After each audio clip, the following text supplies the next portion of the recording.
All right, right now, somewhere in the Midwest, the Wisconsin 14, as they're known, are plotting their next move from a dark hotel room or maybe even an IHOP. We just don't know. The AWOL Democrats have less than 24 hours to show up for work, and if they don't, well, the state's Republican governor says painful and aggressive spending cuts are coming. Scott Walker pushing for a Tuesday vote on his budget repair bill. We reached out to all 14 Democrats. All 14 declined a chance for an interview. We have spoken to a couple in the past, though, so hope springs eternal. My next guest is a Tea Party Democrat and a union member, and he just wrote an obituary for unions. Dale McCoy, you will say that an addiction to public money is doing unions in. Explain. Oh, that's absolutely true. And thanks for having me on to talk about it. Thanks. The predicament that unions find themselves in is that they have followed the Democrats straight to the edge of the cliff, just at a time when the deficit and spending that's out of control and everything that the government does is inefficient, just as we find that coming to the forefront, and it's a result of the Democratic leadership. The unions have been working hand in hand with them for years. So now the situation in Madison is this.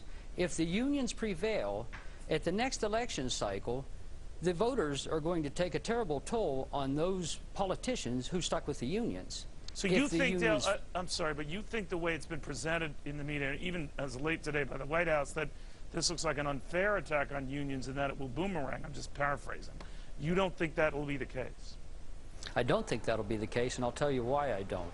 In the first place, as men in the union, men and women keep losing their jobs, they're going to start questioning what they're paying union dues for. The trouble is that we have destroyed, liberal progressive policies have destroyed our private industry.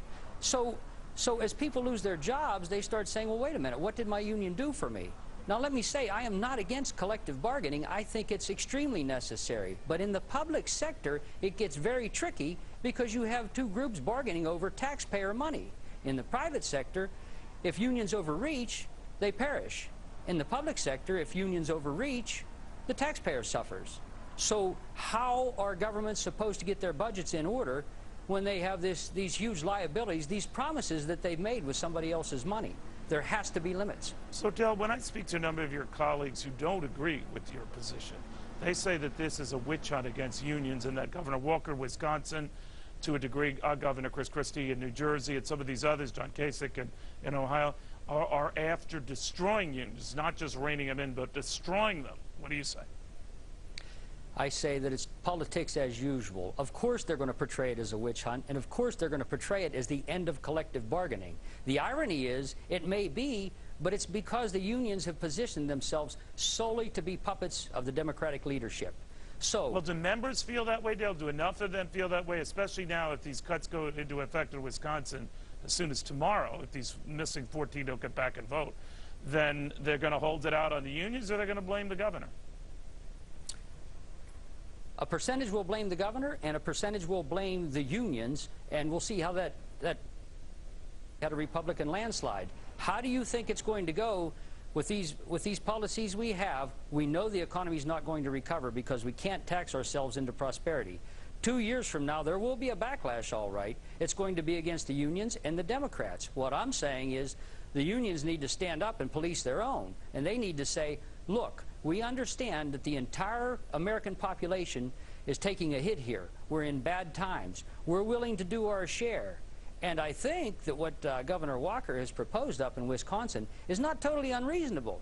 He's saying negotiate on the salary, but the benefits are out of hand. And so you can't promise somebody full medical care when you don't know what the cost is going to be in the future. Dale McCoy, thank you very much. We don't get that read often. We appreciate your stopping by to give us it. Dale McCoy. Thank you.